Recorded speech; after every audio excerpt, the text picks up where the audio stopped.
Let's begin by offering our respects to Srila Prabhupada. Hare Krishna, Krishna Krishna, Hare Hare, Hare Ram, Ram Ram, Hare.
Srila Prabhupada ki Jai. Are you able to hear? Yes, Mataji. Okay. All right. So, what did we see in the previous class? We are on chapter number? We saw 8.14, 8.16. Okay. So, what did we see?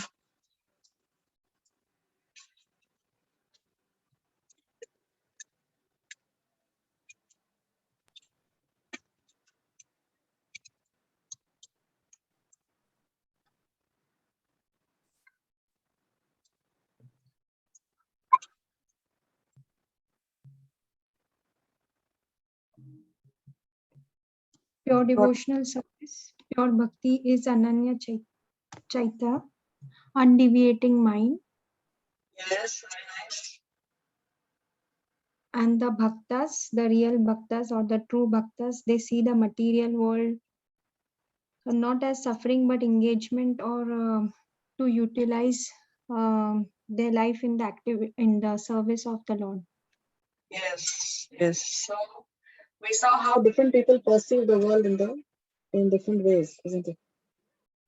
So why did we see this? Is because Krishna defines, he tells us the nature of this material world. He says the material world is Dukhalayam Ashashvatam. This is a place full of miseries, and even if we find some joy for some time, it is only temporary. It is not permanent. So that's the nature of this material world. First of all, it is a place full of miseries, and secondly, it is temporary.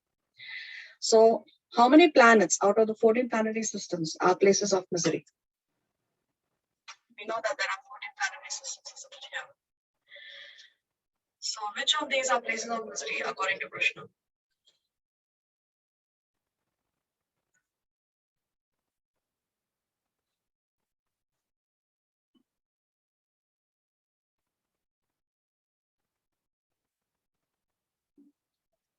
Is Brahma Loka also a place of misery, the topmost planet? Is Swarga Loka also a place of misery?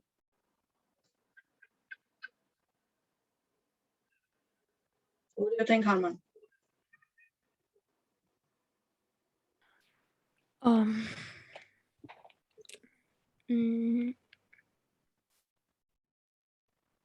not sure. Okay. Aditya, what do you think?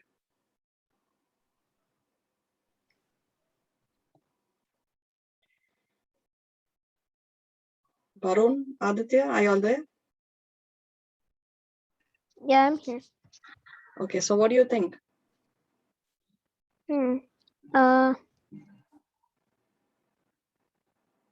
Yeah, it is. I guess. No, but the question is, which of these 14 planetary systems are a place of misery? Is Brahmaloka also a place of misery? Yes. I mean, technically all of them are because they have material. They are material. So what is the misery on Brahmaloka? That you Like enjoy too much sense pleasure. Too much So there's- sense pleasure is a cause of misery. Because In you're a way, taken away yes. from Krishna. Okay, but that's the facility that is given to the inhabitants of the higher planetary systems because of their punya karmas. They are allowed that sense gratification. Just as how when we go on vacation, somebody, let's say our boss is happy with our work and he gives us a paid vacation. So this is something like that. So the demigods are allowed that kind of sense gratification. What is the misery? Because sense gratification, when they are given the facility to enjoy it, then it's not sinful. It's something that's awarded to them because of their punya karmas. So what is the misery? If that isn't the misery, then I'm not sure. Which one? Sorry? I'm not sure if that's not the misery. Okay. The misery is that you're still like dying. It's still part of the material world, and you're not like Exactly. Yes, we are still dying. Irrespective of whether we are on Brahma Loka or Swarga Loka or any of the higher planetary systems, there is birth, death, disease, and old age. We still have a material body. B-O-D-Y, body, has these B-O-D-Y. These 4 alphabets stand for the 4 problems of material existence. B stands for birth, O stands for old age, D stands for disease, and the other D stands for, I'm sorry, Y stands for the last B-O-D-Y. So Y stands for Yamaraj. Yamaraj or death, isn't it? So birth, death, disease, and old age. This is the misery that is there even in Brahma Loka. Even Lord Brahma has to die. His period comes to an end. Okay. So as long as there is birth, death, disease, and old age, there is misery. Okay, what else did we see in the previous class? We saw the lifespan of Brahma. We ended the previous class by talking about Brahma's lifespan, which we already calculated to be 400 million and, I'm sorry, 311 trillion and 40 billion years.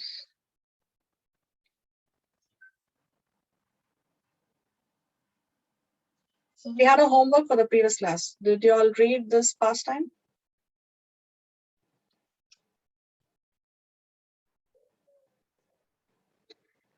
Did anybody do their homework?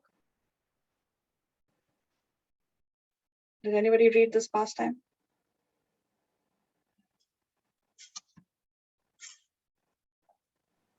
Does anybody know this past time? Would like to narrate it?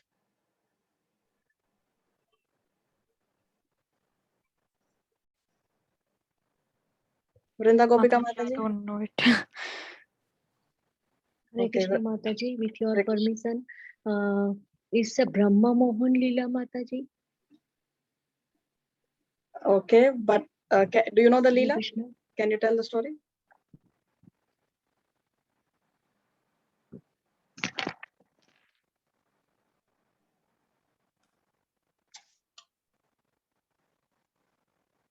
Brahma Mohan Lila Mataji. Yeah, no, Brahma Vimohana Leela is normally referred to the pastime where Lord Brahma stole the calves and the cowherd boys, the gopas of Krishna. This is not that pastime. This is another pastime. No, From which- Mataji. I don't know, Mataji. Please forgive me. Please teach us. Okay, Next time we will do our homework and come. okay. So what we will do is we'll keep this as homework for the next class. Okay. Ha. So next class, please read this. I have given you the reference of Chaitanya Charitamrita Madhya Leela, chapter number 21, verses 59 to 89. So please read this for your next class, all of you, and please narrate it to us. Okay. All right. So let's begin today's session. Please repeat Om Namo Bhagavate Vasudevaya. Om Namo Bhagavate Om Namo Bhagavate Vasudevaya. Vasudevaya. Om Namo Bhagavate Vasudevaya. Om Namo Om Bhagavate Namo Vasudevaya. Vasudevaya. Om Namo Bhagavate Vasudevaya. Om Om Namo Namo Bhagavate Bhagavate Vasudevaya. Vasudevaya. Okay. So who would like to read today? Do the Transcendental brothers Aditya and Varun, would you like to read? Okay. Okay. All right. So Varun, what are you going to read? Read the translation. All right. So Aditya is Okay, I'll read the other text. All right. Thank you. Let's hear the shloka. अव्यक्ताद्व्यक्तयः सर्वाः प्रभवन्त्यः रागमे रात्र्यागमे प्रलीयन्ते तत्रैवाव्यक्तसंज्ञके. At the beginning of Brahma's day, all living entities become manifest from the unmanifest state, and thereafter, when the night falls, they are merged into the unmanifest again. Okay, so at the beginning of, so here Krishna is talking about annihilation or destruction, partial destruction. There is a partial destruction which happens at the end of Lord Brahma's day, and there is complete destruction which happens at the end of Lord Brahma's life. So Lord Brahma lives for his 100 years. That time complete destruction takes place. And at the end of every day of Lord Brahma, or in the night of every night of Lord Brahma, there is partial destruction. So what Krishna is saying is, at the beginning of Brahma's day, all living entities become manifest from the unmanifest state. So, and thereafter, when the night falls, they are merged into the unmanifest again. So every time there is Lord Brahma's night, the living entities in the different planetary systems, they enter into the body of Garbhodakashayi Vishnu, and they remain there till Brahma's day again begins, and all the living entities again are put into those different planetary systems, and they continue from where they left off according to their karma. Okay, so this is talking about Brahma's day. All the living entities become manifest from the unmanifest state. So when they are in the body of Garbhodakashayi Vishnu, they are in the unmanifest state, and then they become manifest in the beginning of Brahma's day. So when the night comes, again they are merged into the unmanifest again. So they go back into the body of Garbhodakashayi Vishnu. भूतग्रामः स एवायम् भूत्वा भूत्वा प्रलीयते रात्र्यागमे वशः Partha प्रभवत्यः रागमे. Again and again, when Brahma's day arrives, all living entities enter being, and with the arrival of Brahma's night, they are helplessly annihilated. So again and again, when Lord Brahma's day arrives, all living entities come into being, and with the arrival of his night, they are helplessly annihilated. So again and again it happens. So every time Brahma's night arrives, all that he has created is destroyed, and then again he has to recreate the whole thing. This is the so one may think that, okay, Lord Brahma is the most intelligent living entity in the universe. He's on the topmost planet of the material world, but still this is what he goes through. It's like if somebody has made a very nice preparation, let's say he has made a very nice cake, but when the cake is ready, after some time, it is destroyed. And again, he has to recreate the whole thing all over again. Then after some time, again it is destroyed, and again he has to recreate. So imagine Lord Brahma, he is the secondary creator. He's creating those universes, not creating the universes, but he's the secondary creator. And then again, when his night comes, he's creating the planetary system. So when his night comes, it's all destroyed, and he has to redo the whole thing all over again.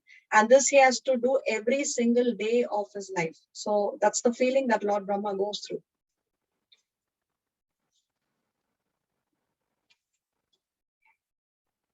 Okay, let's read this.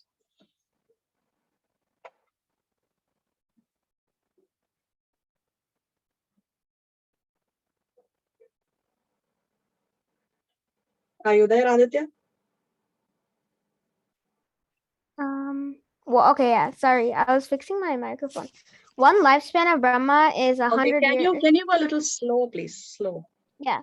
So one lifespan of Brahma is 100 Brahma years, and that is 311 trillion and 40 billion Earth years. Should I continue onwards? Yes. So then, and the analogy is that Brahma's lifespan is comparable to eternity, is like lightning flash. Casual ocean has innumerable Brahmas like bubbles in the Atlantic. So one And may think, Brahmaloka, one second, hold on. okay. So one may think that, Brahma lives for 311 trillion and 40 billion years. And it seems like it will never end because this is such a long period of time.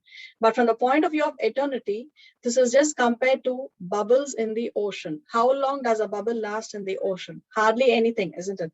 So all these Brahmas coming and going is like different bubbles appearing in the ocean. That's the analogy that is given. Okay, now yes, the next paragraph. Brahmaloka, if compared to material planets, not free from birth, disease, old age, and death, who goes to Brahmaloka, elevated sannyasis. And the fate of Brahma, because of the service to the Lord, gets liberation. So Brahmaloka also is not free from birth, death, disease, and old age. And that's the reason why even Brahmaloka is a place of misery. All the 14 planetary systems in the material world are Dukhalayam Ashashvatam.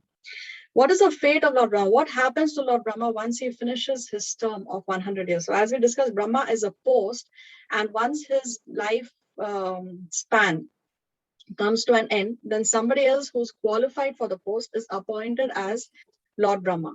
So what happens to the person who was occupying the post once he finishes the term? Usually, Lord Brahma engages in devotional service to the Lord in Brahmaloka because he realizes that I am going to die. And like all other jivas, he also does not like to die. And therefore, he engages in devotional service and then he goes to the spiritual realm. But this may not always be the case. It's not always like that, but most of the time that is the case. All right, let's continue. Bhutva Praliyate means the repeated creation and destruction because of being captivated by illusory energy is explained as follows. Annihilation at Brahma's night is all living entities remain compact in the body of Vishnu. They also manifest at the arrival of day, and the end of Brahma's life. All of the living entities remain unmanifested for millions of years, again to be manifest in another millennium. Okay, so the first 2 points, annihilation at Brahma's night, all living entities remain compact in the body of Vishnu and again manifest at arrival of day. This is talking about partial annihilation or complete? Partial. Partial, yes. So all living entities remain compact in body of Vishnu. Which Vishnu? Garbhodaksha Vishnu. Garbhodakashai Vishnu. Okay. Now the last, end of Brahma's life, all living entities remain unmanifest for millions of years, again to be manifest in another millennium. So this is partial or complete annihilation? Complete. Complete. So where do the jivas go in this case? When there is partial annihilation, they go in the body of Garbhodakashai Vishnu. When there is partial annihilation, where do you think they go? Mahavishnu. Mahavishnu, yes, very nice. Okay, let's read this. Lord Brahma generally attains liberation, but this is not always necessarily the case. Srila Prabhupada explains that Brahma and the inhabitants of his planet are also subject to the laws of material nature and are not free from birth and death. But because Lord Brahma is directly engaged in the service of the Supreme Lord in the management of the universe, he is able to attain liberation. In the Brihad Bhagavatamrita, Lord Brahma states that always being conscious of the imminent destruction of his planet, he is concerned about his liberation and thus engages himself and other inhabitants of his planet in worshipping the Supreme Lord. So Lord Brahma, he is conscious that his term is going to come to an end and he is concerned about his liberation, and therefore he engages himself and other inhabitants of his planet. So those who are in Brahma Loka also associate with Lord Brahma, and they also engage in devotional service. So this is usually the case, but it's not always necessarily the case. So it all depends on whether they indulge in devotional service or no. There is a possibility that if they indulge in devotional, then there is a possibility then they can get an upgrade. They can go to the spiritual realm. If they do not, then again they have to fall down. Okay, let's read this. The devastation takes place due to the fire emanating from the mouth of Sankarshana, and thus great sages like Bhrigu and other inhabitants of Maharloka transport themselves to Janaloka, being distressed by the warmth of blazing fire which rages through the three worlds below. At the beginning of the devastation, all the seas overflow and hurricane winds blow very violently. Thus the waves of the seas became ferocious, and in no time, all the three worlds are full of water. Shall I read the purport? Yes, please. Okay. It is said that the blazing fire from the mouth of Sankarshana rages for 100 years of the demigods, or 36,000 human years. And then for another 36,000 years, there are torrents of rain accompanied by violent winds and waves, and the seas and oceans overflow. These reactions of 72,000 years are at the beginning of the partial devastation of the three worlds. So when partial devastation takes place, fire emanates from the mouth of whom? Sankarshana. Sankarshan. Sankarshan, where is Sankarshan situated in this picture?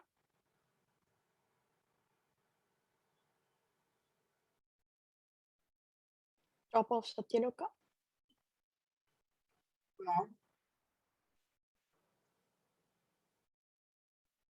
On Satyaloka is Lord Brahma. On top of that.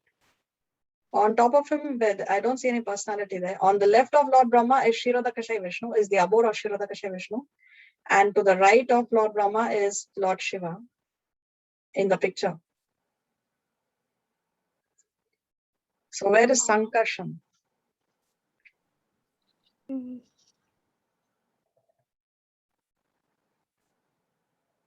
is Sankarshan? Isn't he like is he Shiva? a son of Krishna? Isn't it Or- Shiva? No, one of Lord Shiva's name is Shankar, but he's not Expansion. Sankarshan. They are two different names. What was that, Aditya? I didn't get it. Sankarshan Expansion of is the Sheshnag. Ah, yes, it is the Sheshnag or Ananda Shesha on is the bed of Garbhodakashayi Vishnu in this picture. Okay, so Ananda Shesha, when the night of Lord Brahma comes, then he starts to spit fire, and there is a fire emanating, right? And there is unbearable heat. So now question, based on this text which we read, how many planets out of these 14 planetary systems are destroyed during the partial destruction? Partial annihilation destroys how many planets?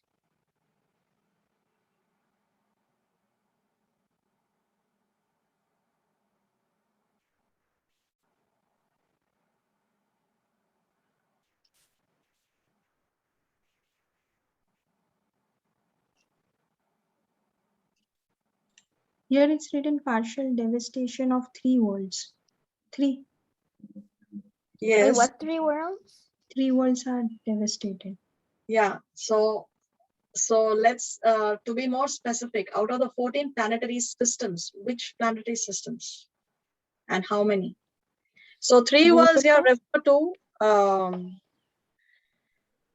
so if I answer this, then I'll give away the answer. So let's hold on. Is it 45? No. Out of 14 planetary systems, how many remain and how many are destroyed during partial devastation? Can we say that Satyaloka is destroyed during partial annihilation? Can we say that? No. No, because Brahma still continues to exist. He's just gone to sleep. It's his night, but he's going to wake up in the morning. If his loka is destroyed, then his loka is still there. He's still residing there. Okay, he's there. So we cannot say that Satyaloka is destroyed Wait, during partial annihilation. is it Swargaloka, Bhuraloka, and Burloka? Yes, exactly. Swargaloka and below, these are the planets which are destroyed during partial annihilation. Maharloka is not destroyed, but it's too hot there to reside. Okay, and because it is unfit for habitation, the residents of Maharloka, they go higher. Okay, so Satyaloka, Tapoloka, Janaloka, and Maharloka are not destroyed during partial annihilation. They remain. But of course, as we discussed, Maharloka is not fit for habitation because of extreme heat. Therefore, the residents go higher. But at the time of complete devastation, all the 14 planetary systems are destroyed, including the abode of Lord Brahma. Okay. Okay. So when there is complete destruction, all the 14 planetary systems are destroyed, and all these, even Lord Brahma and all the living entities in the universe, they go into the body of Mahavishnu. But during partial devastation, the living entities go into the body of Garbhodakashai Vishnu. Let's read this. 3 types of annihilation a living entity experiences with respect to Brahma's life are at the death of the living entity, at the end of Brahma's day, and at the end of Brahma's life. And intelligent people who take to Krishna consciousness use human life fully in devotional service, chanting Hare Krishna, and they don't have any more rebirths, and they transfer in this life to the spiritual planet of Krishna and become eternally blissful. Okay, so there are 3 types of annihilation. One is when our body is destroyed, when we meet death, then at the end of Brahma's day and at the end of Brahma's life. So just because the living entities go into the body of Garbhodakashai Vishnu and the body of Mahavishnu at the time of annihilation, it does not mean that they all receive moksha. No. Again, they have to continue from where they left off according to their karma, when again creation takes place or when again Brahma's day begins. But intelligence is to take to devotional service and make sure that there is no more rebirth. 8.20. परस्तस्मात्तु भावोऽन्यो व्यक्तो व्यक्तात् सनातनः यः स सर्वेषु भूतेषु नश्यत्सु न विनश्यति अव्यक्त. Yet there is another unmanifest nature which is eternal and is transcendental to this manifested and unmanifested matter. It is supreme and it is never annihilated. When all in this world is annihilated, that part remains. So now Krishna is talking about the spiritual realm. What does he say? Yet there is another unmanifest nature, transcendental. See, it is para. He's talking about a transcendental realm, which is unmanifest, which is avyakta. So the spiritual realm is not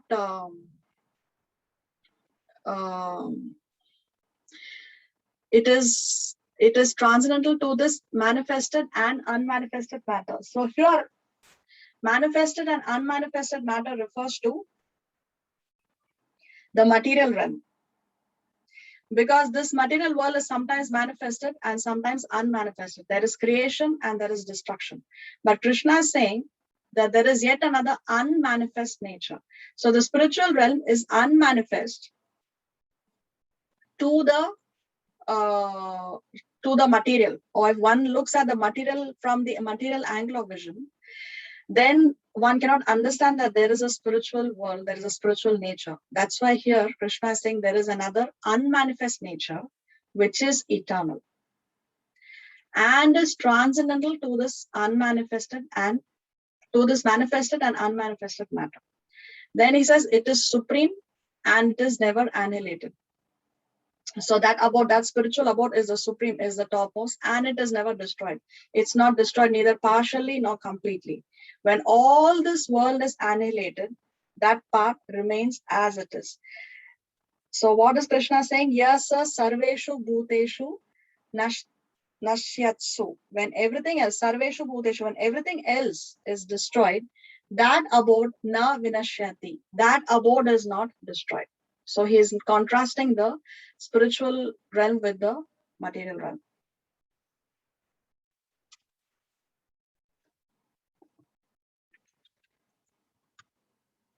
तोक्षर इत्युक्तः तमाहुः परमां गतिं यं प्राप्य न निवर्तन्ते तद्धाम परमं मम.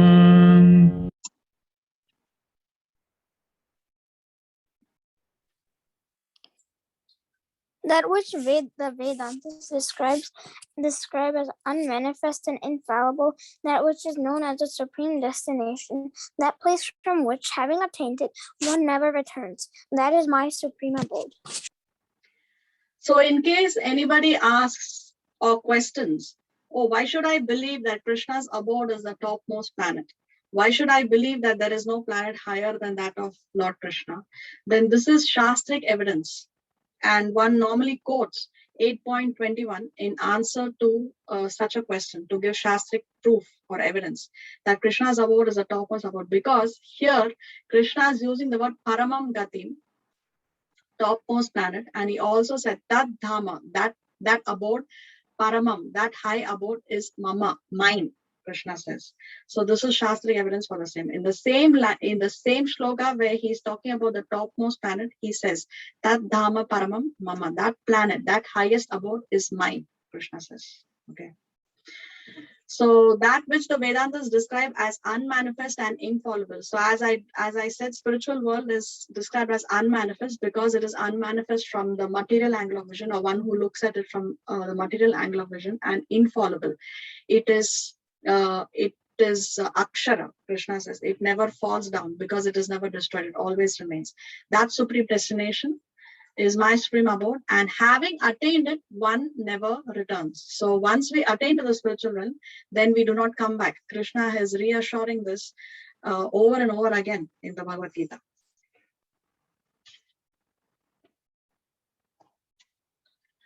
Now, Srila Prabhupada has given a very nice description of the spiritual world, or more specifically, Goloka. Let's read the purport slowly, please. Okay.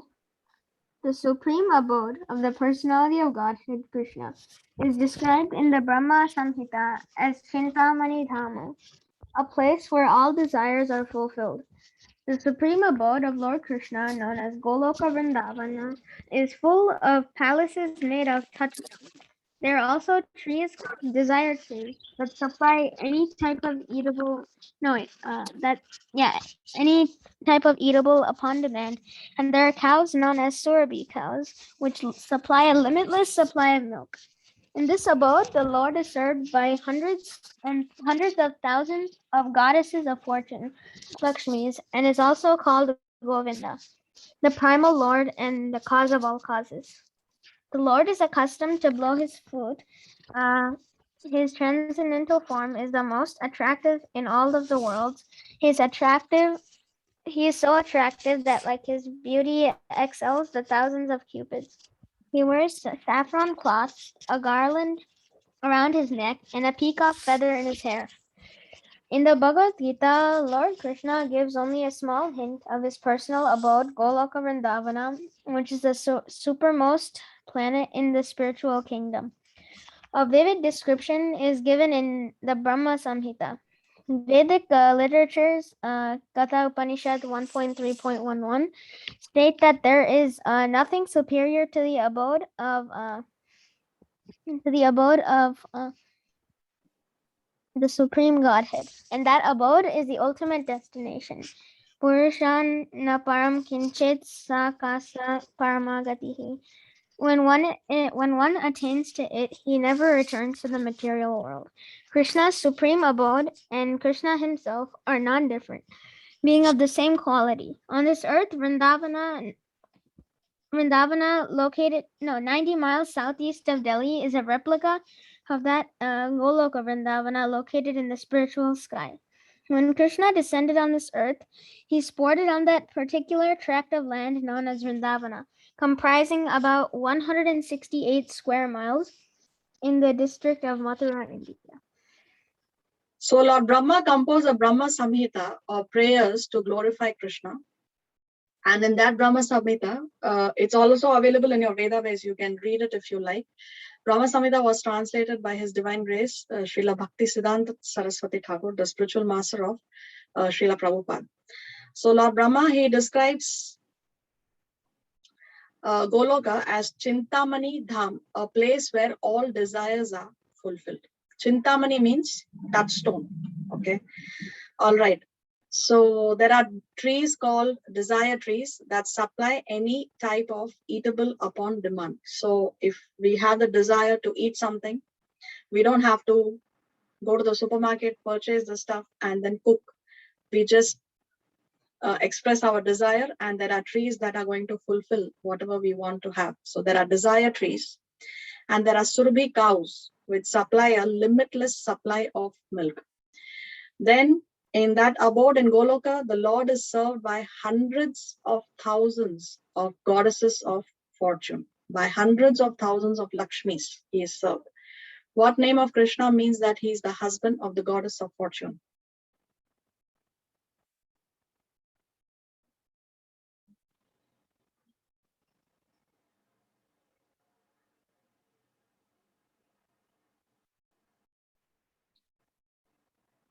Nobody knows? What name of Krishna means that he is the husband of the goddess of fortune? I'm not sure. There are two names. One name starts with an M and the other name starts with an L. Madhava? Madhava, yes, very nice. So Madhava means he is the husband of the goddess of fortune. One more name, very easy name. Lakshmipati, yes, Lakshmipati, correct. So these are the two names of Krishna, which means that he's the husband of the goddess of fortune. Okay. Then, what else do we have here? He is called Govinda. What does this name Govinda mean? There are three meanings to this name. If nobody is there, beta, you are given answer. Pleasure to cows. Yeah, he gives pleasure to the cows. Go means cows. He gives pleasure to the cows. Then Go means Indriya, Mataji, you explained in the second chapter. So yes, all the senses are controlling. yes. Go also means senses. So he gives pleasure to the senses. Okay, one more meaning.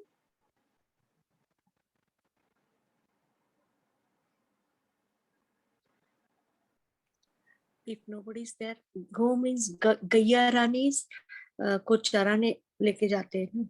Yeah, go, that we already said. Go, he gives pleasure to the cows and gives pleasure to the senses. These two are already done. One more is left. Go. Third one. Controller of senses, Mataji. No, controller of senses has another. No, he gives pleasure to the senses. Controller of the senses is Rishikesha, master of the senses. But Govinda means one more. Go. Land. Okay, go also means land. So he gives pleasure to the land. So these are the three meanings of the name Govinda. Okay, so then he plays his flute. Okay, the color of his body. What is the color of his body? Blackish blue. Blackish blue, yes. So when somebody says blue or black or blackish blue, there can be so many shades of black and blue that can be brought in, isn't it? Especially people in Kali Yuga, we love to speculate. So we will bring in so many concepts. So therefore, the acharyas, to avoid any speculation, they describe that the color of Krishna's body is the color of the dark rain cloud just before it rains. Okay, that's how specific the acharyas have been to explain the exact color or the exact complexion of Krishna. So it's the color of the dark rain cloud just before it rains. That is Krishna's color. Okay, what is the color of his dhoti? Yellow. Yellow. What does it say in the text? What does Prabhupada say here? He wears a saffron cloth. Saffron. So saffron or orange or yellow or golden. Okay, that's why you will see Krishna is usually dressed in a golden colored dhoti or a yellow or an orange or a saffron dhoti. Saffron's usually orange, right? Yes, yes. Okay, so he has a peacock feather around his hair. He has a garland around his neck. And as Prabhupada explains, a vivid description is given in the Brahma Samhita. So in the Brahma Samhita, Lord Brahma gives a very detailed description of the Golok Dham. Okay, and a replica of Golok Vrindavan is there on our planet. It is called as the Bhauma Vrindavan, which we can visit and we can go and see in the district of Mathura, as Prabhupada explains. So the original Golok Vrindavan has a replica on this planet, and that is called as Bhauma Vrindavan. Okay. So this is a summary of what we just read. We will not go through it again. Let's go to 8.22.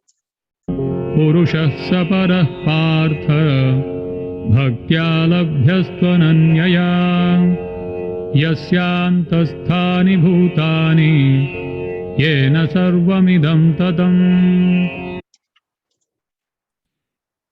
The Supreme Personality of Godhead, who is greater than all, is attainable by unalloyed devotion. Although he is present in his abode, he is all-pervading and everything is situated with. So previously Krishna has described that abode, and he says once one goes there, one can never come back. And here Krishna is explaining how we can attain that abode. How we can attain that abode, Krishna says, by ananya bhakti, by unalloyed devotion. And then, although Krishna says, although he is present in his abode, he is all-pervading and everything is situated within him. So he is there, he is present in his abode in Goloka, still he is everywhere, he is all-pervading, he is present even in the atoms, and everything is situated within him. So this appears like, how is that possible? It appears contradictory. That's the reason why we say that this knowledge is achintya, inconceivable. For example, when Krishna was on this planet and Mother Yashoda asked him to open his mouth to make sure that he has not eaten dirt, Krishna opens his mouth and she sees the entire cosmos in Krishna's mouth. So Krishna is in the planet, and yet the earth is, that planet along with the entire universe is inside him. Or he is in the universe, and yet all the universes are within him. So this is achintya, very hard to understand. That's Krishna. Okay, so with this we come to the end of this section. We will go to the next section, where Krishna is going to contrast how a Yoga Mishra Bhakta can attain the Supreme, and how a pure Bhakta can attain the Supreme. Yatra kale tvanavrittim avrittim chaiva yoginah prayata yanti tam kalam vakshami bharatarshabha.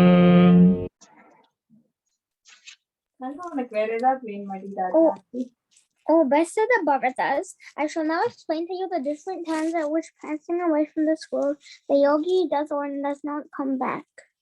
So he's going to explain the different times at which is the auspicious time for a yogi to leave the body, which will ensure that he does not come back. So first he's going to talk about the time of passing away of a Yoga Mishra Bhakta, or a yogi, or somebody who practices Ashtanga Yoga or Satchakra Yoga. And if he passes away at that time, then he does not come back. Okay. Agnir Jyotirah Shuklah Shanmasa Uttarayanam Tatra Prayata Gachanti Brahma Brahma Vido Janaha.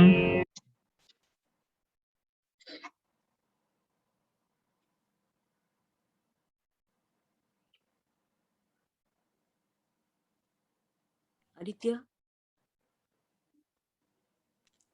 Those who know the Supreme Brahman attain that Supreme by passing away from the world during the influence of the fiery god in the light at an auspicious moment of the day during the fortnight of the waxing moon or during the 6 months when the sun travels in the north. Okay, so Srila Prabhupada explains that there are 4 personalities here: the fiery god, light, and the particular moment of the day, and during the fortnight of the waxing moon. So Prabhupada explains that these are actually personalities who are who kind of take charge of the passage of the soul. Just as how a train may pass through different stations, and every station has its station master to ensure the smooth passage of the train, arrival and exit of the train in the station, like that, these different personalities, they take charge of the passage of the soul. So it's like when one leaves at this particular time, the fire god will take him to a certain point and hand him over to the next presiding deity. Like that, there are these 4 personalities. So if you read the Purport, Prabhupada explains this. Okay. Now, what is this fortnight of the waxing moon and 6 months when the sun travels in the north? So here, Krishna uses the word Uttara Ayanam, when the sun moves on to the northern side, or Uttarayan, we say, right? During the 6 months, Satmasa, during the 6 months of the Uttarayan period. Now, what is the 6 months of the Uttarayan period, which is considered auspicious time to leave the body? Let's try to understand.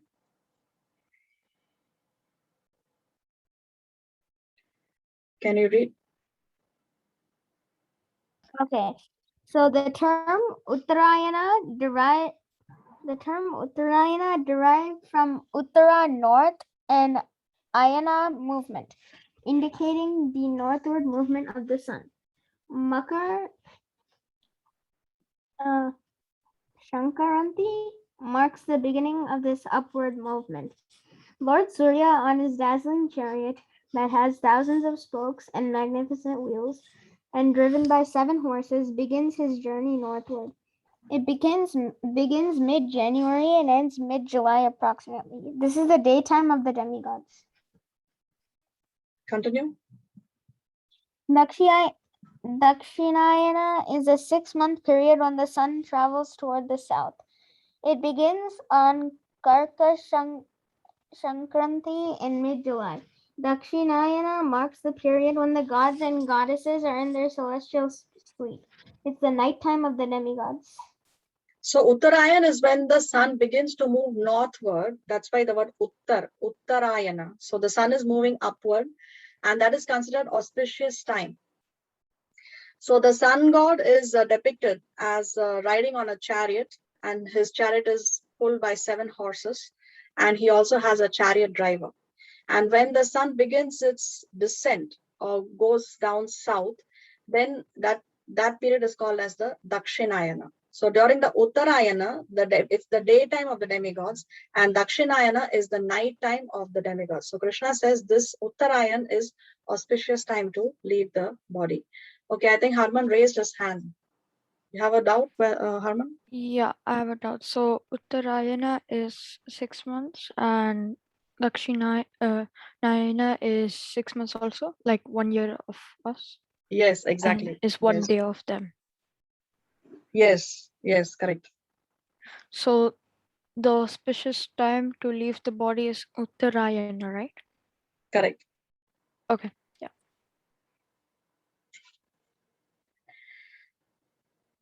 Okay, now let's come to this Krishna is talking about, and then here he speaks about the fortnight of the waxing moon. Now let's try to understand this. Now the moon goes through this phase from the new moon.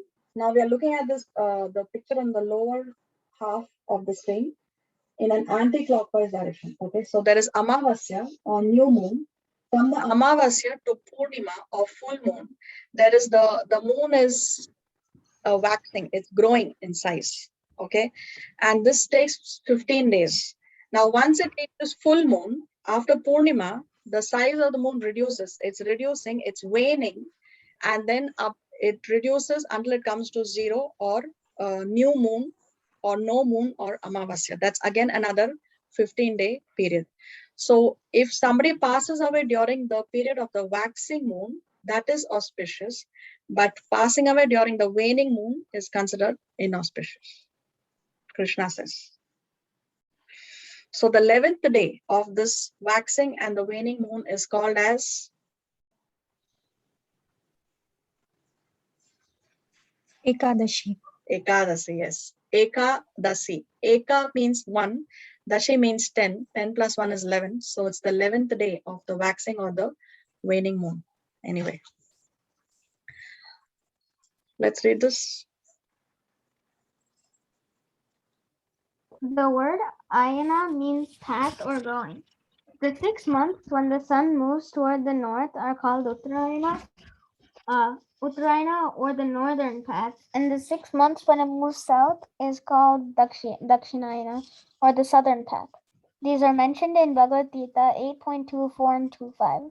The first day when the sun begins to move north and enter the zodiacal sign of Capricorn is called Makara Sankranti, and the first day when the sun begins to move south and enter the sign of Cancer is called Karkata Sankranti. Of these 2 days of the year, one should perform the Shraddha ceremony. Okay. So which day marks the beginning of the sun's moving upward? Makar Sankrant. Makar Sankranti, that is sometime mid-Jan, isn't it? That's why Makar Sankranti is celebrated, because it is all over India actually it is celebrated. In the north, they call it as Makar Sankranti. In the south, they call it as Pongal. So this is a very important festival for everyone. They celebrate this because it marks the beginning of the sun's movement towards the northern side. And the descent begins on which day? Mid-July. Yes, mid-July. Called as? The day is called? What's that? The previous Karkata Sankrant. Yes, Karkata Sankranti. Yes. Karkata Sankrant. Yes, so that's when, so the day of the demigods begins from the Markata Sankranti, and the night of the demigods begins from Karkata Sankranti. So if you want to read more information about the movements of the sun, then you can read, there is an entire chapter dedicated to the movement of the sun in the 5th canto of the Srimad Bhagavatam, chapter number 21. The title of the chapter itself is The Movements of the Sun. And there is also a YouTube channel called Bhagawad Cosmology, which explains in great detail about cosmology as per the Srimad Bhagavatam. So you can watch, there are many videos, many classes, and they very nicely explain all these things. If you feel inspired, you can watch them. Okay. धूमो रात्रिस्तथा कृष्णः षण्मासा दक्षिणायनम् तत्र चान्द्रमसं ज्योतिर्योगी प्राप्य निवर्तते. Mystic who passes away from this world during the smoke, the night, the fortnight of the waning and waning moon, or 6 months when the sun passes to the south, reaches the moon planet, but again comes back. So let's say the Yoga Mishra Bhakta, or one who's doing Ashtanga Yoga, has attained success, and he can plan that he wants to pass away at an auspicious time. Then he will choose that I want to go during Uttarayan time, I want to go during the phase of the waxing moon, right? But let's say he is practicing Ashtanga Yoga, but for some reason he is not able to, he is not successful, and he's not able to plan his death or pass away at that auspicious time. And it so happens that he dies during an inauspicious time. Which is the inauspicious time, the exact opposite of what we saw in 8.24. Now the passing away, Krishna is different to other 4 personalities: the smoke, the night, the fortnight of the waning moon, and the 6 months of the descent of the sun, which is the Dakshinarayan. So therefore, now these other 4 personalities, they are going to guide the the passage of the soul after death. Okay. And where does he go? He goes to the moon planet, where he can enjoy for several years, but then again he comes back. So there are two pathways basically. In 8.24, he's talking about a Yoga Mishra Bhakta who is successful and he can plan his death and he dies at this particular time. Okay. But also, of course, if he's unsuccessful and he cannot plan his passing away, then it may also so happen that he may go during an auspicious period. Of course, that possibility also is there. But also, of course, if he's not successful and he cannot plan his death, then he may also go during the inauspicious period. And if he goes during this period, then he reaches the moon, but again, he comes back. Here, where does he go?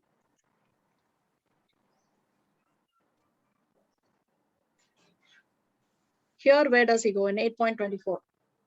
What does he attain? Does he go to the moon planet? Where does he go? Go to Brahma. Yeah, they attain the Brahman effulgence. See, those who know the Supreme Brahman attain that Supreme by passing away. So actually, they attain the Brahman effulgence here in 8.24. And here he's still in the material world because he attains the moon planet. So Prabhupada explains how the modern scientists are still trying to find out if there is life on moon, but Krishna says that there are residents on the moon planet, and what kind of people attain the moon planet also Krishna explains over here. So there is the Yoga Mishra Bhakta. If he's unsuccessful and he happens to pass away at an inauspicious time, he attains the moon planet. But if he's successful and he can plan his death, then he can plan and pass away during the auspicious time. Okay, just for as a side note, can you identify the structure? Surya Mandir Mataji. Yes, Surya Mandir, the sun temple in Konark. So here you can see, let's read this next.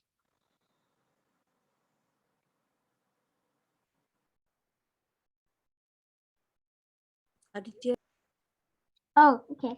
The temple was designed as a gorgeously decorated huge chariot mounted on 24 wheels and pulled by 7 mighty horses. So this temple, this sun temple, was constructed in the 13th century, right? And they already knew that the sun moves. I don't know what is the modern day concept in the field of science, but at least when I was studying, I was taught that the sun is stationary, the sun does not move. I think now slowly somebody else was telling me in slot one that now the children are taught that yes, the sun moves. So I don't know what is it that the children are taught nowadays, but the concepts are changing. But you see, from the Shastras, we already knew that the sun moves, and those who built this temple, they built it with 24 wheels and pulled by 7 mighty horses. So they even knew that how many horses are pulling the chariot of the sun. What is the name of the Surya Dev's chariot driver? Anybody knows? The chariot driver of the sun? Hanumanji. No, not Hanuman.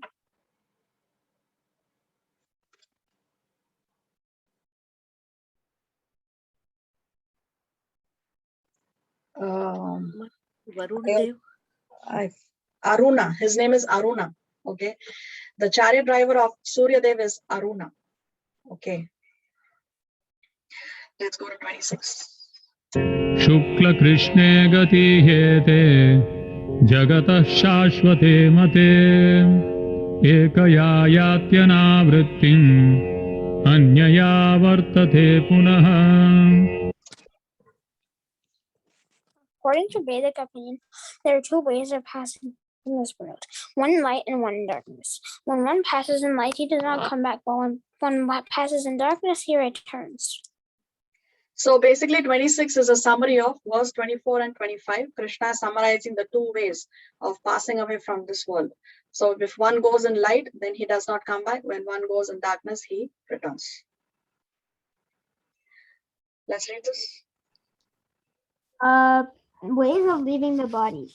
Path In light, influence of fiery gods, auspicious moment of day, fortnight of waxing moon, or 6 months when the sun travels to the north. For whom? Path of yogis and jnanis, destination Brahma Jyoti. Then for the second path is in darkness, night during smoke, and the fortnight of the waning moon, or 6 months when the sun passes to the south and reaches the moon and comes back. For whom the path of Karmakandis.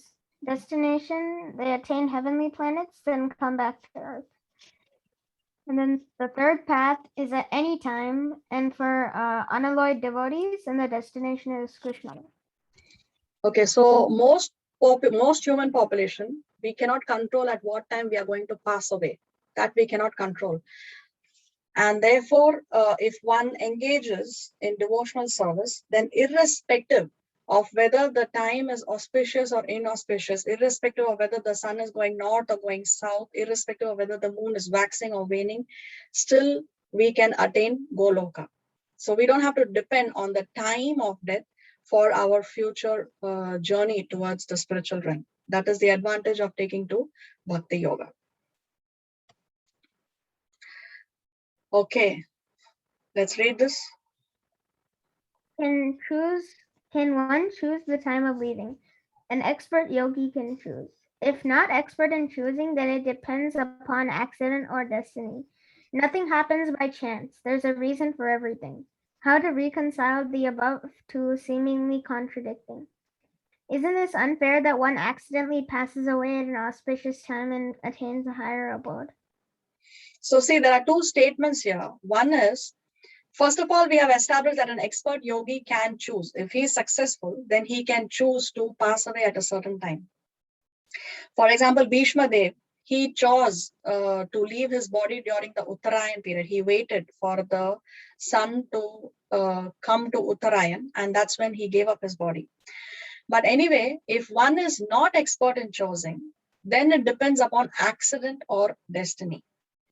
Now, there is another Vedic statement which says that nothing happens by chance. There is a reason for everything.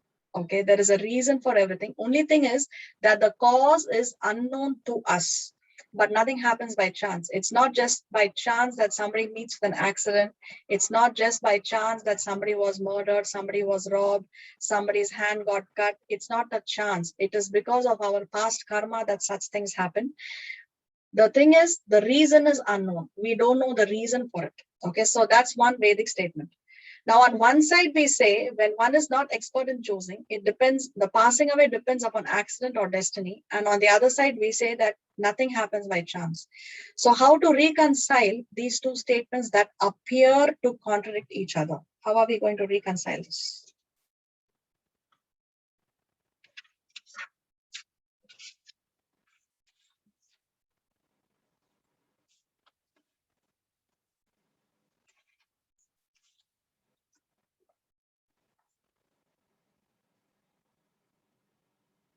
No one?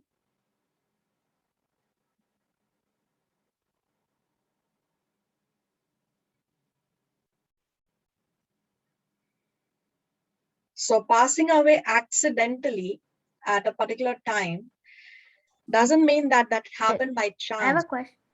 What does it mean to accidentally pass away? Yes, I'm coming to that now. So accidentally passing away means the person did not plan that he will pass away at that particular time. It so happened that he passed away at that particular time. That is the meaning of accidentally passing away. Okay. So, but that accidentally passing away or the incident of one passing away at an auspicious time or at an inauspicious time is not by chance. Again, it's because of that person's karma, maybe in that lifetime or maybe in the previous lifetimes. Maybe in this life, he was extremely sinful, but previous lifetimes, he had accumulated a lot of punya karmas, probably.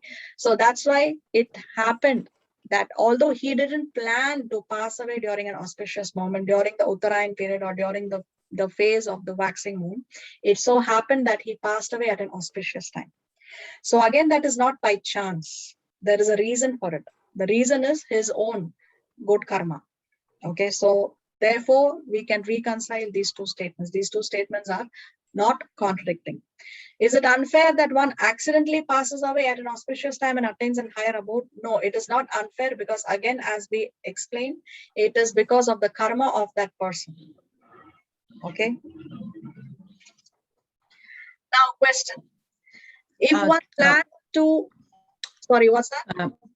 I have a question for this previous one, which you were talking about accidentally, but we hear in our scriptures which says that your death and your birth is written at the time before even you're born, that you are born, and then when you're going to go, your incoming and exiting the world is already pre-written.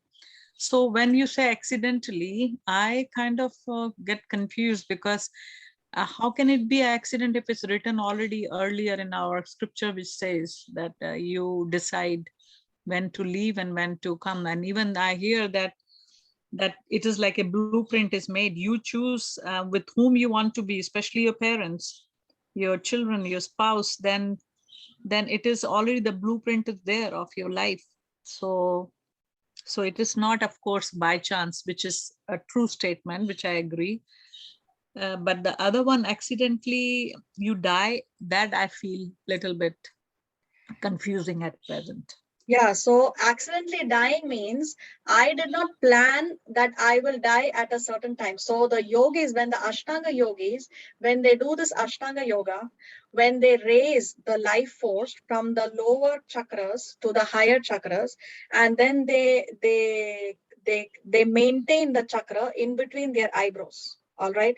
So that is Ashtanga yoga. So it is maintained between the eyebrows, and then when the auspicious time comes, then they choose to leave the body during Uttarayan or an auspicious period. They develop that ability. So yes, our birth, the date of birth and the date of death is fixed. Our destiny is already written, but it doesn't mean that we cannot change our destiny. We can change our destiny by our deeds, because by the moment to moment choices we make in this lifetime, our future body is being prepared, or our destination is being prepared. Mm-hmm. Okay, so we can change our destiny. And okay. accidental death means it's not by chance. It means that that person who died, he did not choose to die at that time. That was brought about by the law of karma, depending on his karma. So when one cannot choose his time to die, like an expert yogi, like, the Ashtanga yogi, when one does not have the ability to do that, then he goes by the law of karma, and then death happens at an auspicious time if he has good karma in his balance, in his karma bank balance, and he goes at an inauspicious time if he has bad karma in his karmic bank balance, like that. Okay. Okay. Thank you, Mataji. You're welcome. Okay, so now question. If one plans to leave his body at an auspicious time, if one thinks that I will commit suicide during the Uttarayan period, during the phase of the waxing moon, will he attain a higher destination? No. Why? Because he's going against the law of karma. Exactly, because now he's interfering with the law of karma. And besides, what is he accumulating by committing suicide? He's accumulating sinful reaction, because suicide is a sin. There is a pastime in Chaitanya Leela where Sanatan Goswami was infected with a skin disease. And because of that skin disease, he had severe itching all over his body, which was becoming intolerable for him. And he thought that when the Jagannath Rath Yatra happens, he will come under the cart of Lord Jagannath and he will give up his life. And he was thinking to himself that if I give up my life under the cart of Lord Jagannath, then I can attain Krishna. Because what can be more auspicious than dying under the cart wheel of Jagannath Rath Yatra, right? There can be no better auspicious. I mean, it's the most auspicious death that one can have. But it's not something that happens. He's planning to die like that. So then Lord Chaitanya addresses Sanatan Goswami. Of course, Lord Chaitanya Mahaprabhu is Krishna and he knows what is going on in the minds of each one of us. So although Sanatan Goswami does not reveal anything of what's going on in his mind to Lord Chaitanya, but Lord Chaitanya reads his mind and he tells him that if I was to attain Krishna by giving up my life, then I would have given up millions of bodies before this and would have attained Krishna. But one cannot attain Krishna like that. Chaitanya Mahaprabhu tells Sanatan Goswami. Okay. So, and Srila Prabhupada also explains in that section in the Chaitanya Charitamrita that even this body is not our property. It does not belong to us. We did not create this body. So we don't have the right to bring an end to this body. This body is also given to us by Krishna. It is Krishna's property. So as long as we have this body, we have to use this body in Krishna's service. This body does not belong to us for us to take any such decisions. Okay. All right. 27. नैते श्रुति पार्थ जानन् योगी मुह्यति कश्चन तस्मात् सर्वेषु कालेषु योगयुक्तो भवार्जुन. Although the devotees know these two paths, O Arjuna, they are never bewildered. Therefore, be always fixed in devotion. See, now Krishna, he is contrasting pure devotees in contrast to the Yoga Mishra Bhaktas or those who are doing Ashtanga Yoga process. He is saying that pure devotees do not have to worry. They know these two paths, but they are never bewildered. They are not worried. They are not concerned. They are not bothered about these, whether the passing away is going to be an auspicious or an inauspicious time. Why? Because they are always fixed in devotion, because they are engaged in pure devotional service, because they are engaging their bodies, their lives in the service of Krishna, irrespective of whatever time they pass away, Krishna will take care of them. Krishna will take them to the topmost abode. So we don't have to worry about Uttarayan, Dakshinayan, waxing moon, waning moon. We don't have to be concerned about all that. Anyway, we cannot control it. So the best and short way is to engage in devotional service and Krishna will take care. So we don't have to worry about these other things. Okay, the last shloka of the chapter. वेदेषु यज्ञेषु तपस्सु चैव दानेषु यत् पुण्यफलं प्रदिष्टम् अत्येति तत्सर्वमिदं विदित्वा योगी परं स्थानमुपैति चाद्यम्.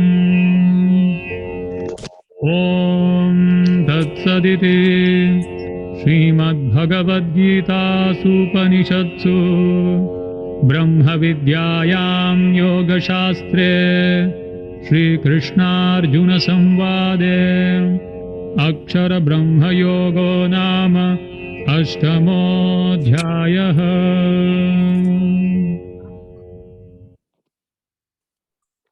A person who accepts the path of devotional service does not benefit with the results derived from studying the Vedas, performing sacrifices, undergoing austerities, giving charity, or pursuing philosophical and fruitive activities. Simply by performing devotional service, he attains all these, and at the end, he reaches the supreme eternal abode. Okay.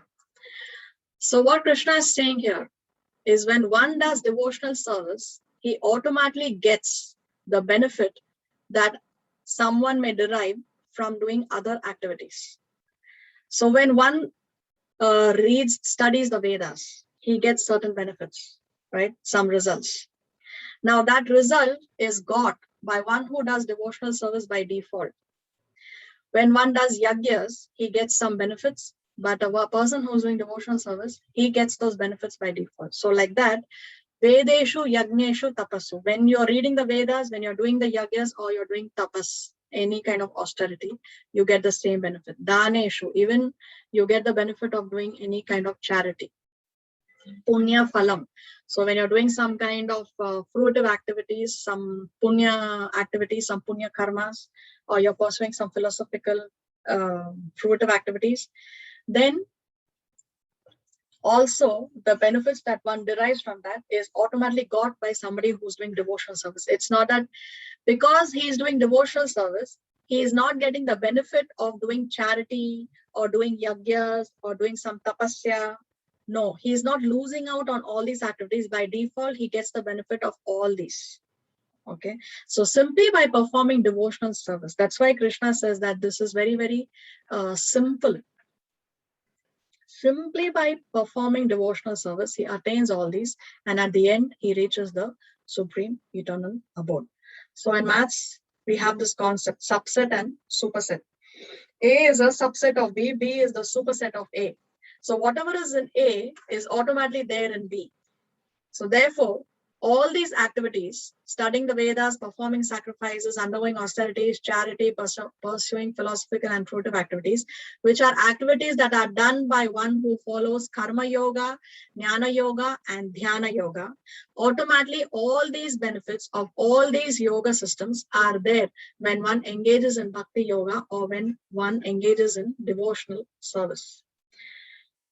Okay, so on this note, Krishna ends this chapter. In chapter 9, he continues speaking without Arjuna asking him any question. So which we will see in the next class.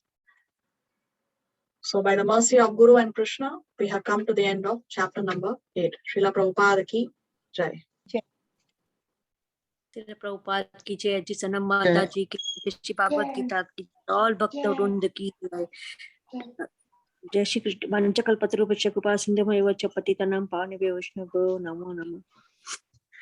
Okay.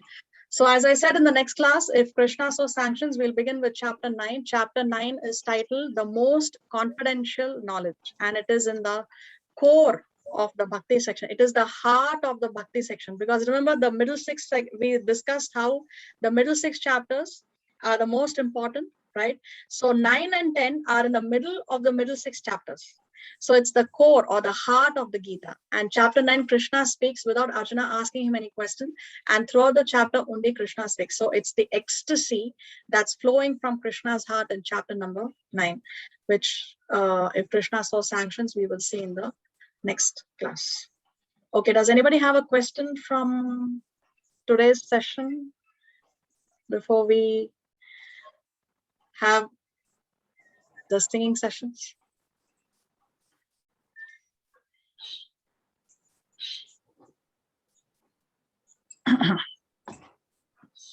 How is the Damodar month going on? Are you all able to follow nicely? Yes, Yes, Mataji. Yes, Mataji. Okay, very nice. Very nice. Of Srila Prabhupada Mataji. Yes. That is Bilal Govind Prabhuji's online Braj Yatra, and then Srila Prabhupada Braj Yatra, then Kolkata Yatra, then every day Damodar Leela's 6 days Kathas, and now again start after 2 days. So, and morning Adi Gadar Prabhu is taking 1.5 hours, all the prayers, Sadaka Swami, then Vrinde Devi, then Sisi Radhi Astam, and then morning japa after that 3:30 to 5:30, 6:30, then all the prayers, then G. Amendra Prabhu class start. Then in a Bhakti Sangha also we just run from one एक बस पकड़ के दूसरी बस पकड़ के तीसरी ऐसे we just run from here to here to here. So Today mind is fully absorbed in Krishna. There is no time for today class Shishi Bhagavatam class complete at 3:30 and 4 o'clock your class start. So me and Sivani are talking that we are just running from here to there to get the Krishna's mercy. Okay, all right, very nice. Okay, so Shivani says that I have to add her to. Are you not in the group, Shivani? Hare Krishna Mataji, no, I didn't get any notification. Villa Gopika Mataji told me about the class. She sent me the notification. Okay, so I'll add you to the group then. This time suits you, right? Slot 2? Yes, Mataji. Thank you. Hare Krishna. Okay, I'll add you to the group. Okay, what else do we have to discuss?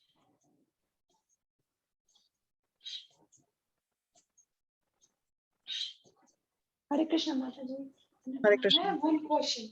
When we were discussing about someone leaving their body, you mentioned the Ekadashi. I got confused. So, is it a different kind of Ekadashi, or on Ekadashi, if somebody leaves their body, is not considered good? Okay, so Ekadasi is an auspicious time to leave the body, of course. Now, but again, if the Ekadasi is during the waning period and if the Ekadasi is during the Dakshinayana, okay, there is no definite answer to this question. It's very, very complex. Even Chaitanya Charan Prabhu explains that there are so many, what do you call it? Yes and no, auspicious and inauspicious, and there is so much of intermingling of times. For example, what happens if somebody is passing away during the period of the waning moon, but during the Uttarayan period? Then what happens? That is also one question that one can ask. So let me actually play, because I was listening to this video by Chaitanya Charan Prabhu, and he explains this, and probably you will find your answer to this question. Okay, so let me just play and let's listen to that for a few minutes. 1 second.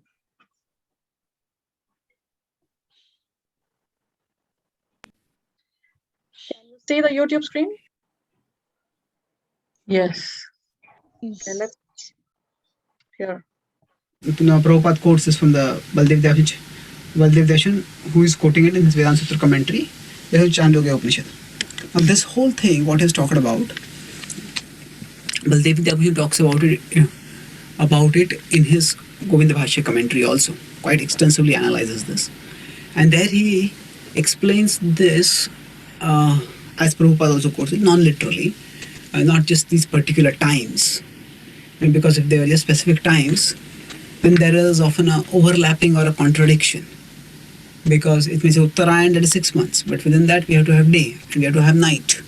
So in Uttarayan, in daytime. But what about if there is night in Uttarayan or day in Dakshinayan? So what will happen? There are a lot of complications over here. The literal understanding doesn't really stand the scrutiny if we go in very seriously into it.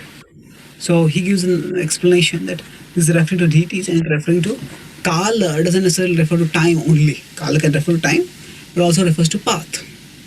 And there are two paths of leaving the world, and that's the way it is talked about here in this chapter. Ekaya yatyana By one will not come back, the other one will come back. So the whole point of this discussion is that actually there are a lot of precise factors that have to be taken care of so that one will attain success in one's spiritual journey. And if one doesn't take care of those things, one will not attain success. So Krishna, how will I take care of all these things? So Krishna tells Arjuna, don't bother about this so much. Yogi. So then he goes on to say how Krishna tells Arjuna, don't bother about these things, because a devotee does not worry about which path to do.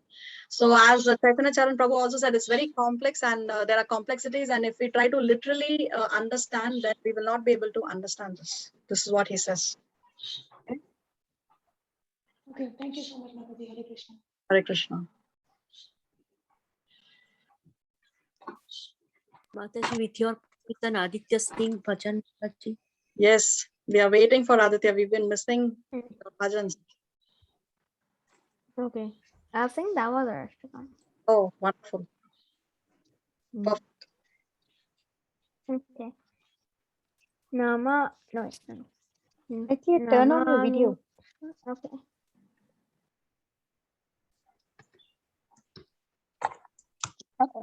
Namamishwaram Sachitanandarupam Lasakundalam Gokule Brajamanam Yashodabhiyo Lokadavamanam Parameshamadyanto Tadrita Gopya Sudantam Muhonetrayugvam Brajantam Parambojayugnena Shatankanetram Muhushwasakam Patrerekhantakanta Sitagraivadamodaram Bhaktibadam Ididriksvalila Biranantakunde Swagosham Nimajantam Akyapayantam Sadishitanyeshu bhakti jivatvam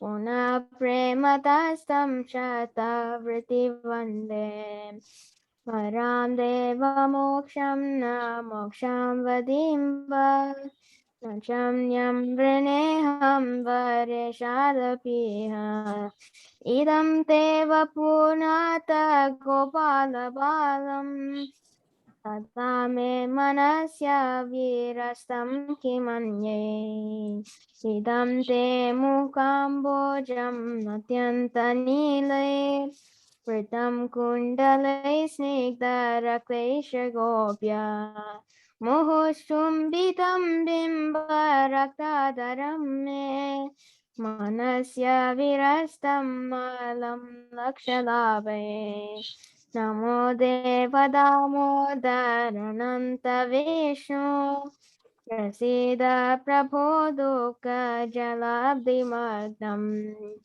कृपीदृष्टिवृष्यन्ति दिनं बतानु गृहाणे शममज्ञं निध्यक्षिदृश्य कुबेरात्मजो बद्धमृत्यैव यद्वत् त्वयमोचितौ भक्तिभजौ कृतौ च तथा प्रेम भक्तिं स्वकं मे प्रयच्छ नमोक्षे ग्रहो मे दामोदरेह नमस्ते स्तुदाम्ने स्फुरदीप्तिदाम्ने त्वदीयोदरयत विश्वस्य दाम्ने नमो राधिकायै त्वदीया प्रियायै नमोऽनन्तलीलाय देवाय तुभ्यं नमो राधिकायै त्वदीया प्रियायै नमोऽनन्तलीलाय देवाय तुभ्यम् Sing Hare Very Krishna. nice. Very Thank you so much, Aditya. We were missing Hare your Krishna. sweet voice. So we can see Harman offering the Damodar lamp. Very nice, Harman. This is the right time, Sandhya time, no? To offer the lamp. Yes, it's just Sandhya here in Santiago. Thank you, Aditya and Harman. Dandavad to both of you. Hare Krishna. Hare Krishna. Hare Krishna. Okay, so just one question. In this Damodar Ashtakam, in the last verse, the author is offering obeisances to which two personalities?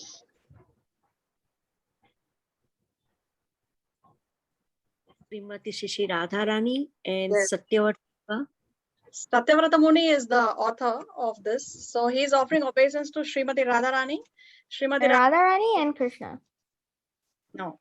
Srimati Radharani is the presiding deity of the month of Damodar. So he says, Namo Radhikayai Priyayai, Namo Radhikayai Priyayai Twadi. What is that line?